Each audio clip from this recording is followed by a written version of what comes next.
عندما يخترع رجل بسيط وظيفة لنفسه، وظيفة نباش قمامة، فهنا لازم نقف وقفة.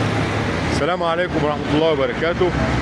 إن شاء الله يعني أنا عهدت على عم محمود إبراهيم، رجل بسيط. الراجل دوت بيجي الساعة 8 الصبح، يقعد جنب صندوق الزبالة لغاية المغرب. فده خدني الفضول ان انا يعني حكاية الراجل ده ايه.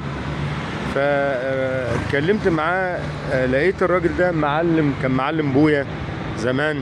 الرسالة دي يمكن بس بنوجهها عشان الشباب اللي قاعد على القهاوي، اللي بيقول مفيش شغل، اللي بيقول بتاع.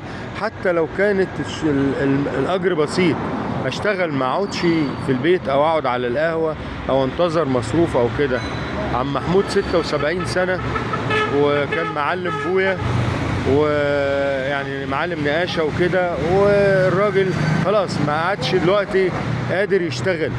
فبيجي الصبح عم محمود، بتعمل ايه يا عم محمود؟ قول للناس بقى بتعمل ايه.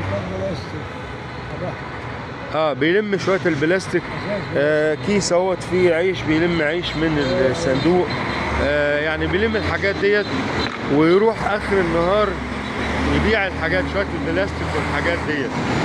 عم محمود بيجي لك حوالي قد ايه كل يوم من الشغلانه دي؟ 40 جنيه.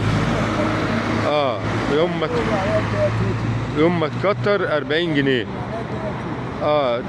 تجيب بيهم عشاء، وزي ما قلت لي وتنام وتصحى الصبح عشان تيجي تقعد هنا جنب صندوق الزباله، وتلم شويه البلاستيك اللي هم محطوطين على جنب هناك دول، تلمهم وتروح، وشويه العيش دول، وتروح اخر النهار تبيعهم وتجيب منهم المصروف بتاع اليوم. طبعا محمود ما عندكش ولاد، ما عندكش حد بتاع؟ كلهم متجوزين وكله محدش بيسأل عليك، محدش بيسأل عليك، والحاجة بتوفر. طيب احنا بنقدم عم محمود للناس برضو، وللشباب اللي هو يعني بيقول ان مفيش شغل وحابب انه يقعد على القهاوي ويقعد في البيت وياخد مصروف وبتاع.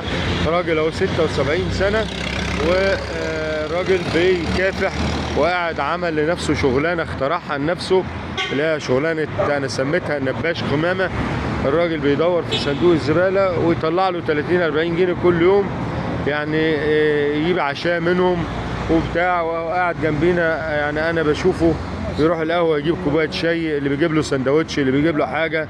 الناس عم محمود ربنا يعينك ويقويك، وان حد لقالك شغلانه ولا حاجه، يعني في يعني حارس بتاع اي حاجه، يعني ان شاء الله يعني يبقى ما عندكش مانع ان انت تشتغل، يعني ما عندكش مانع انك تشتغل.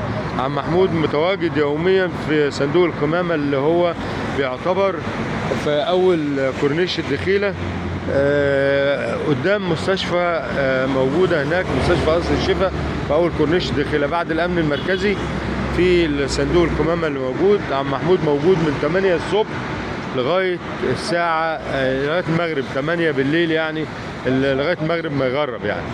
فانا عم محمود بحييك وبشكرك على ان انت راجل مكافح، وبنتمنى لك توفيق، وان شاء الله يعني اهل الخير مش هتسيبك. اي حد يلاقي لك شغلانه، يلاقي لك حاجه، فان شاء الله ربنا يكرمك يا عم محمود ويبارك لك في صحتك، واحنا سعدنا باللقاء ده معاك يا عم محمود. شاكرين جدا يا عم محمود.